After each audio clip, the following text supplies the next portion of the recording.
नमस्कार, सोशल संवाद में आप सभी का स्वागत है। मैं आकाश पोद्दार। झारखंड विधानसभा चुनाव का रिजल्ट आ गया है। महागठबंधन की सरकार बन रही है, लेकिन आज हम चर्चा करेंगे जो नई नवेली पार्टी आई है जेल कैंप के पर। सर, जैसा कि पता है आपको, झारखंड में सरकार अब महागठबंधन की बनने वाली है। जो नई नवेली पार्टी जेल कैंप की, इस चुनाव में क्या भूमिका रही सर? सबसे पहले तो जो चुनाव परिणाम आए हैं वो काफ़ी चौंकाने वाले हैं और इंडिया गठबंधन के लिए खुशी की बात है। हेमंत सोरेन और कांग्रेस ने इस तरीके का परफॉर्मेंस का उम्मीद नहीं किया था। उन्हें लगता था कि सत्ता में वापसी जरूर आएंगे, लेकिन इतना परफॉर्मेंस अच्छा करेंगे या बीजेपी की इतनी शर्मनाक हार होगी, ये किसी ने एक्सपेक्ट नहीं किया था। लेकिन इस जीत और हार के बीच में आपने कहा कि जेकेएलएम जो जयराम महतो की पार्टी की क्या भूमिका है, तो अगर आप गौर से विश्लेषण करेंगे या कल जब रिजल्ट आ रहे थे या उससे पहले भी जब भी हमारी चर्चा होती रही, मैं तमाम जगहों पर यही कहता रहा कि जेकेएलएम जो है इस बार वो सीट जीते या ना जीते, लेकिन हार और जीत में किसी को सत्ता तक पहुंचाने और सत्ता से पहुंचने के बीच में रोकने का रास्ता जो करेगा वो जेकेएलएम ने किया है और उसने करके दिखा दिया है। मैंने ये भी कहा था कि जहां जहां भी चुनाव लड़ेंगे वो कम से कम उनको मान के चले कि मिनिमम वो 10,000 के आसपास में वोट लेकर आएंगे और ज़्यादातर जगहों पर वो तीसरे नंबर पर हैं। जहां जहां भी, हालांकि वो 81 सीटों पर अभी चुनाव नहीं लड़े थे, उनका कोशिश था 34, तो नहीं तीसरे नंबर पर, लेकिन जितने भी वो सीट लड़े तो ये मेरा ये था और वो सही हुआ। आप देखिए कि आज सबसे ज़्यादा बुरी हालात में आजसू को उन्होंने पहुंचा दिया है और ये अंदेशा था कि कहीं सुदेश महतो के लिए, इसलिए कि जो कुर्मी समुदाय है अभी तक वो सुदेश महतो के साथ था और उसी की बदौलत सुदेश महतो पिछले 24 सालों की राजनीति झारखंड हो गया वो कर रहे थे और लगातार सत्ता में भी रहे। तो वो सिर्फ कुर्मी समुदाय उनके साथ, बड़ा एक समुदाय जो है उनके साथ रहा। लेकिन जब से जयराम महतो पिछले 2-3 सालों से भाषा आंदोलन से वो एक्टिव हुए, पार्टी उन्होंने बनाया, लोकसभा में जिस तरह से उन्होंने परफॉर्मेंस किया, तभी अंदेशा ये हो गया था कि भाई कुछ ना कुछ एक गेम चेंजर होने वाला है और हुआ यही। और आप देखिए कि ज़्यादातर, हालांकि आप देखेंगे ज़्यादातर विधानसभा में किसी की हार या जीत का कारण जो बना है वो जेकेएलएम बना है। आप सिल्ली सुदेश महतो को देखिए, आप इच्चागढ़ को देखिए, जो आजसू के लिए जीत के लिए रहता था कि इस बार तो पक्का जीत होगा, इसलिए कि इस बार गठबंधन हो गया है बीजेपी के साथ। पिछले बार गठबंधन नहीं था तब भी उनके पास 2 सीटें आई थी, लेकिन आज गठबंधन होने के बावजूद भी सिर्फ 1 सीटें आजसू ने बड़ी मुश्किल से खाता खोल पाया है। आप जुगसलाई को हम मान के चल रहे थे कि नहीं, कोल्हान में तो ये सीटें जो है आजसू के जा ही जाएगी, लेकिन सभी जगहों पर जेकेएलएम ने ऐसा वोट काटा। शुरुआत में तो इन जगहों पर वो दूसरे नंबर पर रहा, आजसू को तीसरे नंबर पर ढकेल दिया बीजेपी के सपोर्ट के बाद भी। तो आप अब जो है झारखंड की राजनीति में आप जेकेएलएम को और जयराम महतो की पार्टी को आप इग्नोर नहीं कर सकते हैं। लेकिन अभी तक इसलिए कि बीजेपी और दिल्ली के बैठे तमाम जितने बड़े नेता थे वो कहते थे कि अरे वो तो ऐसे ही, मतलब जोश जोश में अभी, इसलिए कि देखते थे राजनीति में हस्र होता था कि आप सोशल मीडिया बड़े हिट हैं, आपके बड़े फॉलोअर हैं, बहुत लोग हैं, लेकिन चुनाव में आने के बाद आप हिट नहीं होते। आपने कन्हैया कुमार को देखा, एक बार भी चुनाव नहीं, बिहार के आप देखिए उतने पॉपुलर हैं, इतने अच्छे भाषण देते हैं, नहीं जीत पाए। तमाम ऐसे लोग उदाहरण हैं कि जिन्होंने कि राजनीति में आने के बाद फेल हो गए। तो लोग इसी से अंदाज़ा लगा रहे थे कि जयराम महतो के साथ ज़रूर भीड़ उनकी सभाओं में जुट रही है, लेकिन वो वोट में कन्वर्ट नहीं होता। तमाम जितने राजनीतिक विश्लेषक थे सभी की यही कहना था कि वो इतना वोट शेयर लेकर नहीं आएंगे। लेकिन उन्होंने विधानसभा में भले ही अपने 1 सीट, अपनी जीत को उनको देखिए डुमरी में, जो जेएमएम की पारंपरिक सीट थी, जगन्नाथ महतो जब पिछली बार उनकी पत्नी वहाँ पर लड़ी, मंत्री थी, सत्ता का सब कुछ होता था, इसके बाद भी वो कितना क्लोज कंटेस्ट, वहाँ तीसरे नंबर पर आजसू बीजेपी आ गई और वो 1 नंबर पर जयराम महतो ने कैसे वहाँ पर 100 कुछ वोटों से वो जीत हासिल किए हैं, सबसे झारखंड में उन्होंने इतिहास बनाया है। तो आप कैसे इग्नोर कर सकते हैं? लोग जो कह रहे थे कि भाई जयराम महतो के साथ सिर्फ कुर्मी है, लेकिन ये जीत तो सिर्फ कुर्मियों की नहीं है, बाकी समुदाय के लोग भी उन्होंने वोट दिया है। तो आप अब ये कहकर सिर्फ आप इनकार नहीं कर सकते हैं कि शहरी क्षेत्रों में आप वहाँ भी तीसरे नंबर पर इनकी पार्टी रही है। आप देखिए, हालांकि उस तरह के नहीं, 4 नंबर 5 नंबर 5,000 ही मिले हैं जमशेदपुर जैसे शहरों में, लेकिन बाकी जगहों पर भी। और इसलिए जो है आप उससे इनकार नहीं कर सकते। वो एक पार्टी आने वाले समय के लिए झारखंड की राजनीति का जो है ये मान के लोग कहने लगे हैं कि भाई सत्ता की चाबी बिना उनके मिला या बिना ये किए हुए। आज जेएमएम की भी अगर इतनी बड़ी जीत हुई है तो ठीक है, हम मैया योजना को श्रेय दे रहे हैं, हम कल्पना सोरेन को श्रेय दे रहे हैं, हम तमाम चीज़ों को, सरकार के अच्छे कामों को गिना रहे हैं, लेकिन उनके जीत के पीछे भी, उसके पीछे भी एक बड़ा हाथ जयराम महतो की है, जो आप देखेंगे कि हर जगह वो तीसरे नंबर पर है। अच्छा खासा वोट आप बोकारो में देखिए, 40,000 उनकी जो कैंडिडेट है सरोज कुमारी तीसरे नंबर पर वोट लेकर आई है।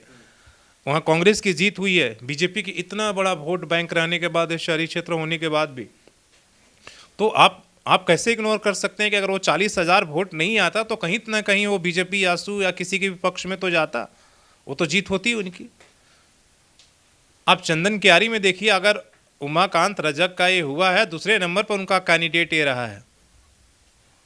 तो ये सारी चीज़ें जो समीकरण बता रहा है कि भाई वो एक तरीके से ठीक है, सीट एक जरूर लेकर आए हैं, लेकिन वोट शेयर जिस तरीके से उन्होंने लिया है, जिस तरीके से परफॉर्मेंस किया है, आप उसे इग्नोर नहीं कर सकते। और जीत और हार में एक बड़ा जो है उनकी जो पार्टी है वो खुद जो है, अब अगला चुनाव आपको ध्यान में रखकर ही आप जीत सकते हैं और हार ये कर सकते हैं। आप उसके बिना चुनावी रणनीति आप नहीं बना सकते हैं। काफ़ी दिलचस्प रहा है, और जो लोग ये चुनाव से पहले कम आंकते थे, अब जो है उन्हें सीरियस लेना होगा। आप इस तरीके से इनकार नहीं कर सकते हैं। और ये भी हो रहा है कि क्या, अब ये भी सवाल उठने लगेगा कि क्या आजसू का पतन पर जयराम महतो का उदय हो रहा है? ये भी बड़ा सवाल है। इसलिए वोट बैंक तो वही है, क्या वोट बैंक धीरे धीरे, जिस तरह से आप दिल्ली में देखिए, आज आम आदमी पार्टी का वहाँ उदय हुआ, 67 सीटें लाई, फिर उससे पहले आप देखिए कितना अच्छा परफॉर्मेंस किया।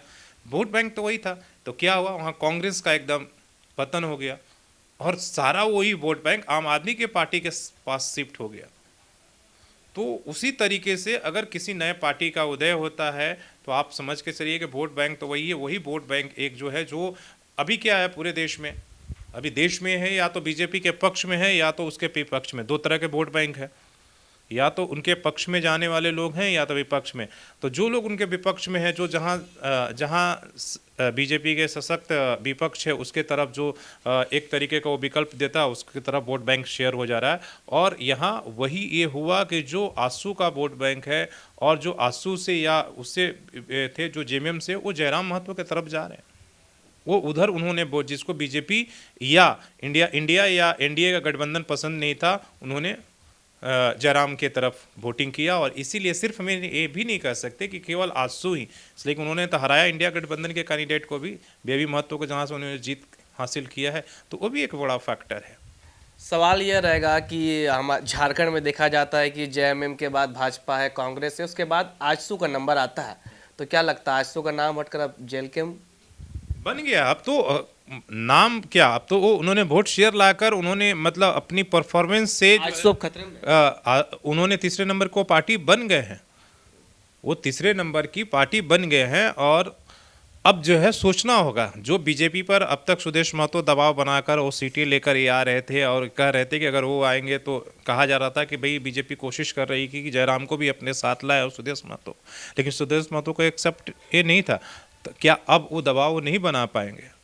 और बीजेपी भी अब वो चाहेगी कि भाई वो हमारे ए में आए, लेकिन वो तो भविष्य बताएगा कि वो किसी के पाले में जाएंगे कि नहीं जाएंगे। इसलिए कि उनकी राजनीति इन दोनों पार्टियों के विरोध से शुरू हुआ है, दोनों पार्टियों के विरोध में उन्होंने शुरू किया है कि देखिए 24 सालों में इन लोगों ने राज किया झारखंड में, झारखंड को सिर्फ लूट का ए बनाया है। तो आगे क्या होगा, वो किस तरीके का रणनीति, तो अब इसलिए कि अब तो देखिए विधानसभा लोकसभा दोनों निकल चुके हैं, अब 2029 का ये है, तो अब अपनी वो रणनीति किस तरीके से वो बनाते हैं, इसलिए अब विधानसभा के अंदर वो किस तरह से परफॉर्म कर रहे हैं। इसलिए कि अभी तक वो जनप्रतिनिधि नहीं थे, वो कुछ भी बोलकर निकल जाते थे, दूसरों पर इल्ज़ाम लगा के अब जनप्रतिनिधि बने हुए हैं। वो किस तरह से अपने विधानसभा में किस तरह का मॉडल वो पेश करेंगे, अब बहुत कुछ जो है उनको भी दायरे में रहकर बात करना होगा, काम करना होगा। इसलिए कि वो जनप्रतिनिधि बन चुके हैं, तो वो उस पर अब निर्भर करेगा कि उनकी आगे की राजनीति किस तरीके से होगी। सवाल यह रहेगा कि जो अब सरकार बनने जा रही है महागठबंधन की और विपक्ष में एनडीए रहेगी, क्या लगता है जयराम किसके साइड में रहेंगे? देखिए, अभी तो विपक्ष की भूमिका निभा रहे हैं, तो विपक्ष की भूमिका रहेंगे। और वो जो उन मुद्दों पर लेकर उनका उदय हुआ है, जिससे लोग उन्हें जो ये है, हमें लगता है कि विधानसभा में उन मुद्दों को लेकर वो जरूर, हालांकि वो अभी उस शक्ति में वो नहीं है कि वो जो है कानून बना सकें या कुछ कर सकते हैं, लेकिन हाँ उन मुद्दों को लेकर जरूर वो अपनी आवाज़ उठाते रहेंगे और उसका संदेश जो है वो ग्राउंड पर देंगे और उसकी राजनीति करेंगे। वो भाषा आंदोलन हो, स्थानीय नीति हो, नियोजन नीति हो, जिन पर वो ये करते रहें कि भाई देखिए झारखंडियों को सिर्फ लूटा जा रहा है, बाहरी लोग उनके हक ये कर रहे हैं। तो हमें लगता है इस तरह की आवाज़ें और अब तेज उठा पाएंगे और इसका उनको फ़ायदा ज़्यादा, विधानसभा से ज़्यादा उनको बाहर में जो है उनसे उनको समर्थन मिलेगा। बहुत बहुत धन्यवाद। तो आप देख रहे थे कि जयराम महतो की पार्टी ने काफ़ी बहुत अच्छा भूमिका निभाई है, जहां पर महागठबंधन की सरकार बनने में काफ़ी मदद हुआ है। जहां आपने देखा कि कई सीटों में जो सीट एनडीए आराम से जीतने वाली थी, उस सीट को वह सीट कांग्रेस के पाले में चल गई। उसका कारण था जेल कैंप, जहां आपने देखा कि चंदन क्यारी विधानसभा, जहां लग रहा था कि नेता प्रतिपक्ष अमर बावरी आराम से जीत जाएंगे, लेकिन जो उनके प्रत्याशी थे जेल कैंप के 40,000 वोट, ईचागढ़ में भी वही हुआ। और आपने देखा कि सिल्ली से जहां सुदेश महतो लड़ रहे थे, देवेंद्र नाथ ने कम 50,000 वोट लाकर वो सीट अमित महतो के खाते में चली गई। तो जयराम महतो की पार्टी को लेकर आपकी क्या राय है, कमेंट सेक्शन पर जरूर बताएं। तब तक के लिए देखते रहे सोशल संवाद। मैं आकाश पोद्दार, जय हिंद।